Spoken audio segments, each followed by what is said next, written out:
नमस्कार दोस्तों। आजकल 10 में से कम 6-7 लोग मोटापे से परेशान हैं, ओवरवेट से परेशान हैं, ओबेसिटी से परेशान हैं या और हेल्थ इश्यूज को लेकर हम सब लोग परेशान हैं। आज की जो स्टोरी है वो एक इंस्पिरेशन, एक मोटिवेशन स्टोरी है, जो एक डिप्रेशन से उठकर ओवरवेट 78 केजी से 50 केजी तक का सफ़र और सिजेरियन 2 सिजेरियन ऑपरेशंस और हर्निया ऑपरेट होने के बाद एक लेडी की स्ट्रगल की स्टोरी आपके साथ हम शेयर कर रहे हैं। मैडम अर्चना दास वर्किंग वुमेन हैं, भारत संचार निगम लिमिटेड में कार्यरत हैं और उनकी ये स्टोरी है। उनसे हम पूछेंगे, जानेंगे कैसा उनका सफ़र रहा, कब उनको ये सब चीज़ों का पता चला कि उनको फिटनेस की तरफ जाना चाहिए।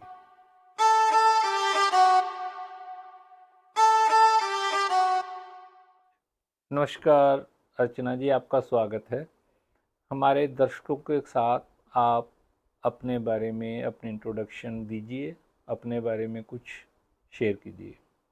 और आप सभी दर्शकों को नमस्कार। सबसे पहले मैं जगजीत जी को बहुत बहुत धन्यवाद कहूँगी जिन्होंने मुझे इस प्लेटफॉर्म पे आज बुलाया है और मुझे अपनी बात आपसे साझा करने का ये अवसर प्रदान किया है। मेरा नाम अर्चना दास है और मैं 2 बच्चों की मदर हूँ। मैं एक वर्किंग वुमेन हूँ जो मैं भारत संचार निगम लिमिटेड में जॉब करती हूँ। मेरे लिए वेट लॉस जर्नी काफ़ी मुश्किलों भरा रहा है और मैं आपके साथ वो शेयर करना चाहती हूँ। लाइफ इजी नहीं है, लाइफ में अप्स एंड डाउन्स सबके आते हैं। मेरे भी लाइफ में बहुत सारे अप्स एंड डाउन्स आए, तो उसकी वजह से मुझे डिप्रेशन स्टार्ट हो गया। डिप्रेशन की वजह से मैं काफ़ी फूड खाने लगी, बहुत सारा खाती रहती थी, जंक फूड, बहुत सारी चीज़ें मैं खाती रहती थी जिससे मेरा वेट बढ़ता गया। और जब मेरे 2 बच्चे सीजर से हुए उसकी वजह से भी मेरा वेट काफ़ी बढ़ गया। वेट 78-80 को क्रॉस करने लगा और उस वेट की वजह से, ओवर वेट या ओबेसिटी की वजह से मेरे अंदर चिड़चिड़ापन और थकान, थोड़ा सा काम करने पे सांस फूलना, ये सारी प्रॉब्लम्स होने लगी।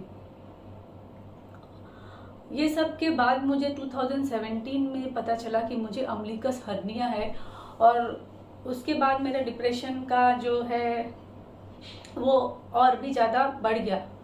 डिप्रेशन बढ़ जाने से बिल्कुल अकेलापन फील करना, सोशली डिस्कनेक्ट हो जाना, ये सारी चीज़ें मुझे परेशान करने लगी। मैं बहुत परेशान रहती थी। इस प्रॉब्लम से निकलने का मुझे कोई रास्ता नज़र नहीं आता था। लाइफ में बस डार्कनेस दिखती थी। छोटे छोटे काम करने में मैं थक जाती थी, छोटी छोटी बातों पे मैं गुस्सा करती थी और बस परेशान रहती थी। मैं कुछ समझ में नहीं आता था कि मैं इससे बाहर कैसे निकलूं। अभी ये सारी प्रॉब्लम्स चल ही रही थी कि मुझे पता चला कि मुझे अस्थमा भी हो गया है, क्योंकि मेरे फादर को अस्थमा की प्रॉब्लम थी और हेरिडिटरी की वजह से मुझे अस्थमा भी हो गया था। लाइफ बिल्कुल लाइफलेस हो गई थी। मैंने एक गीत सुना कहीं कि हमको मन की शक्ति देना, मन विजय करे, दूसरों की जय से पहले खुद को जय करे। मुझे लगा ये सही बात है। दूसरों की जय से पहले आप खुद को जय करिए, खुद के मन पे विजय पाइए। अगर आपकी प्रॉब्लम को कोई सॉल्यूशन है या कोई सॉल्व कर सकता है तो वो आप खुद हो। मैंने भी खुद से ये कमिटमेंट किया, खुद से ये वादा किया कि मैं अपनी प्रॉब्लम से बाहर आऊँगी। तो मैंने सोशल मीडिया पे, गूगल पे, यूट्यूब पे, बहुत सारी जगह पे चीज़ें, इंफॉर्मेशन इकट्ठा करना चालू किया। वर्कआउट्स के बारे में, हेल्दी डाइट के बारे में, फूड के बारे में, लेकिन वो सब भी आधी अधूरी इंफॉर्मेशन होते थे। इसके लिए फिर मैंने जनरल फिटनेस ट्रेनर का कोर्स किया और उससे मुझे काफ़ी हेल्प मिला। कैसे वर्कआउट्स करने से वेट लॉस होता है, किस तरीके से वर्कआउट करने से आपकी स्टेमिना डेवलप होती है, डाइट कैसा होना चाहिए आपका। और ये सारी चीज़ों को जब मैंने खुद के लाइफ में शामिल करना चालू किया तो एक हेल्दी वेट लॉस के साथ साथ मुझे स्टेमिना भी डेवलप हुई मेरी, जो कि आगे जाके मेरे लिए काफ़ी फ़ायदेमंद रहा। मेरा अस्थमा का प्रॉब्लम सॉल्व हो गया। हर्निया का ऑपरेशन कराने के बाद जो वेट बढ़ गया था मेरा, वो भी काफ़ी हद तक मैंने सही कर लिया। मीन्स मेरा वेट 80 केजी तक चला गया था और अभी मैं 50 केजी अपना वेट मेंटेन करके रखती हूँ। बहुत सारी प्रॉब्लम मेरी अपने आप सिर्फ वेट लॉस करने से ख़त्म हो गया। तो ये यहाँ से मेरी वेट लॉस जर्नी शुरुआत हुई इस तरीके से। तो अर्चना जी, ये कौन से साल की बात है जब आपको ये लगा कि आपका जो बॉडी वेट है वो बहुत ज़्यादा बढ़ गया है और आपको हेल्थ इश्यूज हैं? तो कब आपको लगा कि नहीं, अब आपको हेल्थ की तरफ ध्यान देना चाहिए, फिटनेस की तरफ ध्यान देना चाहिए? और मेरा born and brought up UP Varanasi में हुआ है। मैं 15 साल पहले गुजरात में आ गई थी जॉब की वजह से। और जो फिटनेस की जो जर्नी है, वेट लॉस की जो जर्नी है, उसका सबसे पहला चैलेंज मेरे लिए था टाइम मैनेजमेंट करना।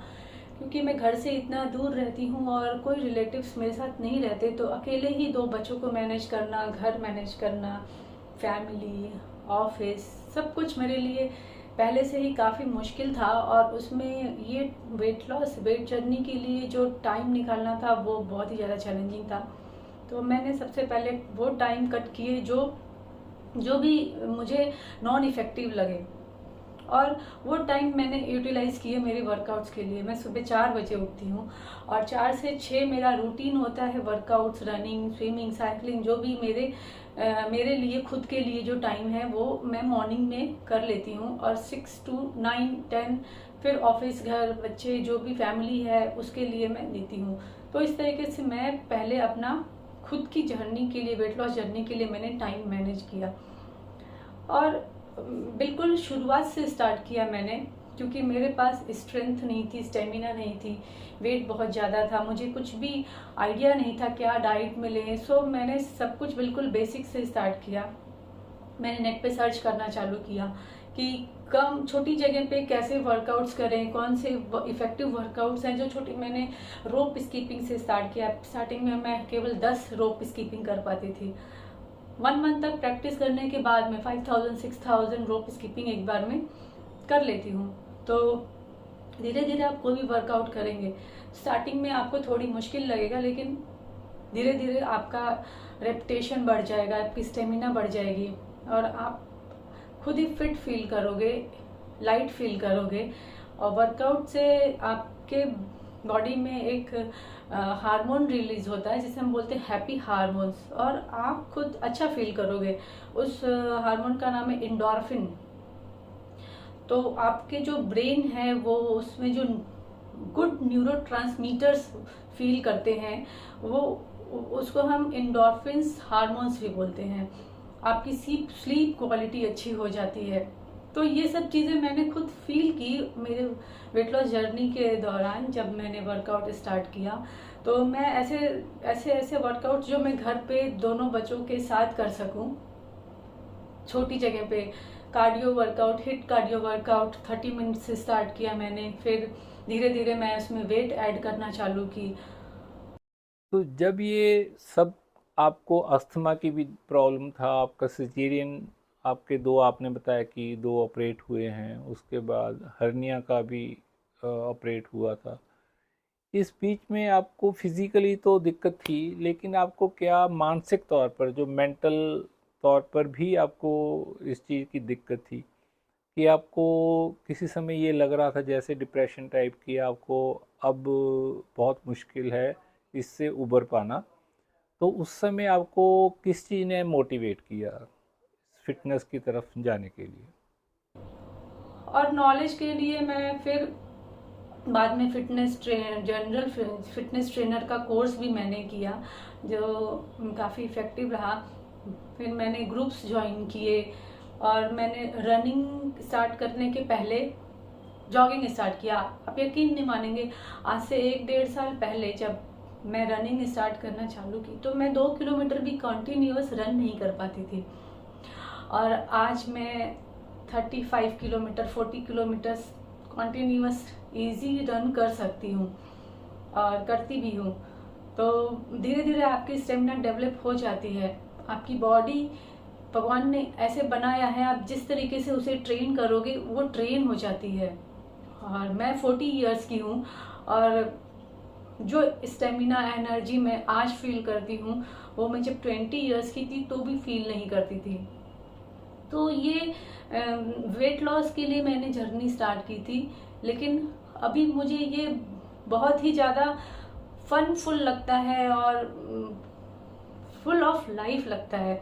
इसलिए ये वेट लॉस की जर्नी जो है पहले स्टार्ट हुई थी बहुत ही धीरे धीरे, और मुझे नहीं पता था कि मैं 2 किलोमीटर से कब 40 किलोमीटर रन करने लगूंगी या 2 किलोमीटर साइकिलिंग से कब 200 किलोमीटर साइकिलिंग पे पहुंच जाऊंगी। ये मुझे आइडिया नहीं था। और मैं सबसे यही कहूंगी कि आप भी अपने आप को एक्सप्लोर करिए। किसी को पता नहीं होता है कि किसी को कौन किस चीज़ में इंटरेस्टेड है। मुझे भी नहीं पता था कि मैं कभी रनिंग में इतना इंटरेस्ट कर पाऊंगी या इतना अच्छा मुझे इंटरेस्ट आ जाएगा। बाद में मैंने रनिंग में बहुत सारे इवेंट्स भी किए और अभी भी मैं अपनी रनिंग इम्प्रूव करने के लिए ट्रेन करती रहती हूँ खुद को। और बहुत सारे इवेंट्स मैंने पार्टिसिपेट किए, उसमें प्राइज़ भी मुझे मिले। अभी 19th national BSNL all India competition में मैंने पार्टिसिपेट किया 2 मंथ बैक, जहाँ पे मुझे 400 मीटर रिले रन में सिल्वर, 100 मीटर रिले रन में सिल्वर और 1500 मीटर में ब्रॉन्ज मिला। इसके अलावा मैंने वलसाड बीच मैराथन में 21 किलोमीटर रन किया, उसमें मुझे 3rd प्राइज़ मिला। फिर फिट इंडिया मूवमेंट जो मोदी जी का है उसके थ्रू कुछ इवेंट ऑर्गेनाइज हुए थे, उसमें मुझे साइकिलिंग में भी 3rd प्राइज़ मिला। इसके अलावा डिकैथलॉन भी ऑर्गेनाइज करते हैं, बहुत सारे ऑर्गेनाइजर्स हैं जो रन और इस तरीके के राइड इवेंट्स ऑर्गेनाइज करते हैं, उसमें भी मुझे 1st प्राइज़ मिला। तो अभी मेरी ये जर्नी स्टार्ट है और ये एंड नहीं होने वाली है, क्योंकि ये इससे मुझे वो मिला जो अभी तक मैंने फील नहीं किया। ये बहुत ही ज़्यादा अच्छा है। ये आप जब इस जर्नी में खुद आगे आएंगे तो आप फील करेंगे। तो आप ये बताएं कि वर्कआउट के साथ साथ डाइटिंग का क्या रोल है? डाइटिंग कितनी करनी चाहिए, कैसे करनी चाहिए? जो सप्लीमेंट्स आते हैं उनका कुछ रोल होता है, या जो हमारे घर में हमारे किचन में जो सामान मौजूद होता है उसी से हम मैनेज कर पाते हैं? और जो आम जो वर्किंग वुमेन है या हाउस वाइफ हैं वो किस तरीके से इसको शुरू करें? मुश्किलें इतनी बड़ी कि आसान हो गई। लाइफ में बहुत सारी इश्यूज एक साथ चल रहे थे, डिप्रेशन, अस्थमा, हर्निया और 2 सीजर सेक्शन, और ये सब से छुटकारा पाना बहुत ज़रूरी हो गया था, क्योंकि उससे मेरा डेली रूटीन के काम करना भी बहुत ज़्यादा मुश्किल हो गया था। मैं लोगों से नहीं मिलना चाहती थी, अपने आप को एक कमरे में ही बंद रखना चाहती थी, बात करना मेरा बहुत कम हो गया था, चिड़चिड़ापन हो गया था, घर नहीं संभाल पा रही थी, खुद को नहीं संभाल पा रही थी। लाइफ में बस अंधेरा ही अंधेरा बढ़ता जा रहा था। ये सब चीज़ों से मुझे छुटकारा पाना था। मैंने खुद से ही एक वादा किया कि मैं अब ये सब चीज़ों से निकल के खुद को दिखाऊंगी। वहाँ से फिर मैं खुद को अंधेरे से उजालों की तरफ मोड़ा और वहाँ से मैं आगे बढ़ने लगी। जैसा कि वेट लॉस एक जर्नी है, प्रोसेस नहीं है। जर्नी लॉन्ग है, बहुत लॉन्ग जर्नी है, इसलिए पेशेंस रखना बहुत ज़रूरी है। 3 मंत्र है जो मैं फॉलो करती हूँ आज भी और हमेशा करूँगी। 3 मंत्र, इसमें डिसिप्लिन, फिर कमिटमेंट और डेडिकेशन। डिसिप्लिन, कमिटमेंट, डेडिकेशन बहुत ज़्यादा ज़रूरी है। और एक लेवल आएगा जब आप खुद को बिल्कुल लाइट एनर्जेटिक फील करोगे, आप अंदर से खुशी महसूस करोगे, वो एक पॉजिटिव एनर्जी आप फील करोगे। आप करके देखो तो आपको पता चलेगा। जब वो फील करने लगोगे तो मोटिवेशन की ज़रूरत नहीं है आपको। आप खुद ही उठोगे और सारे काम कर लोगे, उसके बाद भी आप थकोगे नहीं, खुश रहोगे पूरा दिन। आप खुश रहोगे तो आपकी फैमिली को खुश रखोगे, आपके बच्चों को खुश रखोगे।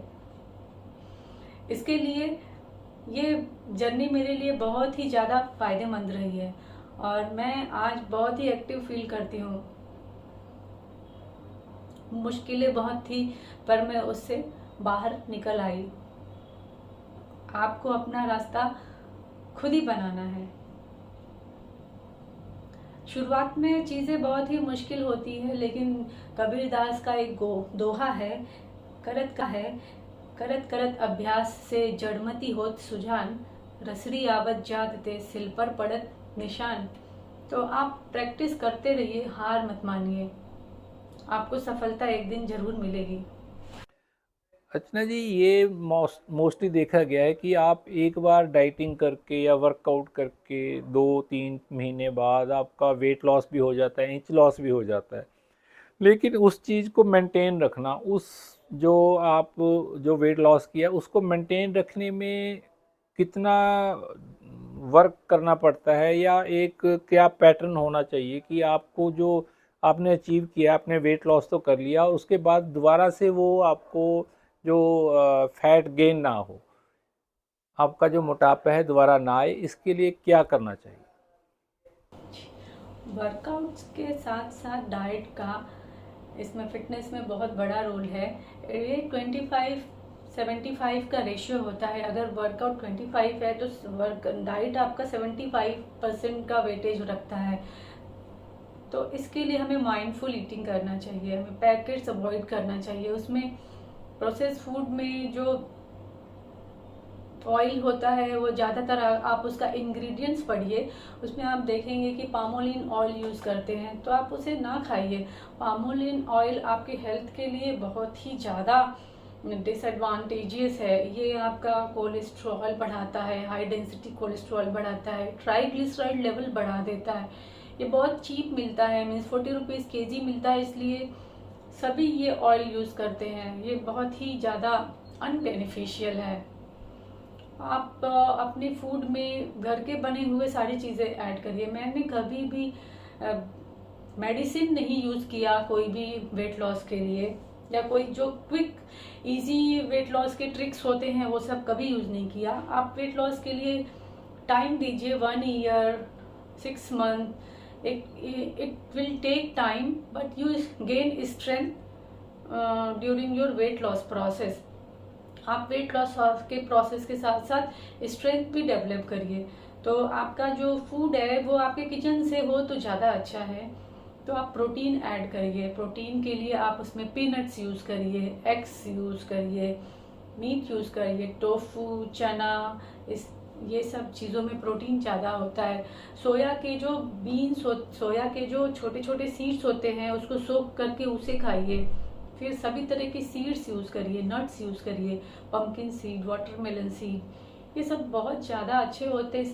इसमें मल्टीविटामिन्स होते हैं, मिनरल्स होते हैं। और ग्रीन सैलेड ऐड करिए, बॉडी को हाइड्रेट रखिए। हाइड्रेशन के लिए केवल पानी ही पीने की ज़रूरत नहीं है। जैसे गर्मियाँ चल रही हैं तो आप लेमन वाटर लीजिए, शुगर नहीं लीजिए, वो लेमन वाटर लीजिए। फिर कोकोनट वाटर ऐड करिए, बटर मिल्क ऐड करिए अपने खाने डाइट में। आप अपने आप को हाइड्रेट रखिए, प्रोटीन इंटेक बढ़ाइए, salad, spinach, green leafy vegetables ज़्यादा ऐड करिए। और कोशिश करिए कि आप सोने के 3 घंटे 4 घंटे पहले अगर शाम का खाना खा लेते हैं तो ये आपके वेट लॉस के लिए बहुत ज़्यादा इफेक्टिव होता है। सोने के 2 से 3 घंटे पहले अगर आप डिनर लेते हैं तो ये बहुत ही ज़्यादा बेनिफिशियल होता है। तो इस तरीके से आप अपना डाइट पे ध्यान रखिए। और जिस दिन आपका वर्कआउट है या जैसे मेरे लॉन्ग रन्स होते हैं उसके एक दिन पहले मैं कार्ब लेना ज़्यादा प्रेफर करती हूँ। और कार्ब लेना बहुत ज़रूरी है। तो simple carb like boiled rice, boiled potato, चावल, दाल, ये सब सिंपल कार्ब है जो इजीली डाइजेस्ट हो जाते हैं और आपको एनर्जी देते हैं। तो दर्शकों, ये थे हमारे पहले गेस्ट मैडम अर्चना दास जी। इनकी स्टोरी आपने सुनी। इसी तरह की मोटिवेशनल स्टोरी या इंस्पिरेशनल स्टोरी आपके साथ दूसरे एपिसोड में हम शेयर करेंगे। आपके कोई सुझाव हों, कोई क्वेश्चन हो, कोई क्वेरी हो, तो आप कमेंट सेक्शन में नीचे डालेंगे। उससे रिलेटेड कोई भी आपकी दिक्कत होगी, हम मैडम से या कोई और स्पोर्ट्स से रिलेटेड जो भी पर्सनल होंगे, उनसे हम बात करके आपकी क्वेरी का जवाब देने की कोशिश करेंगे। तो आप जुड़े रहें हमारे लव यू पटियाला चैनल के साथ। अगर आपकी कोई मोटिवेशनल स्टोरी है तो नीचे आप शेयर करें, हम आपके साथ राब्ता ज़रूर काम करेंगे। स्वस्थ रहिए, खुश रहिए। धन्यवाद।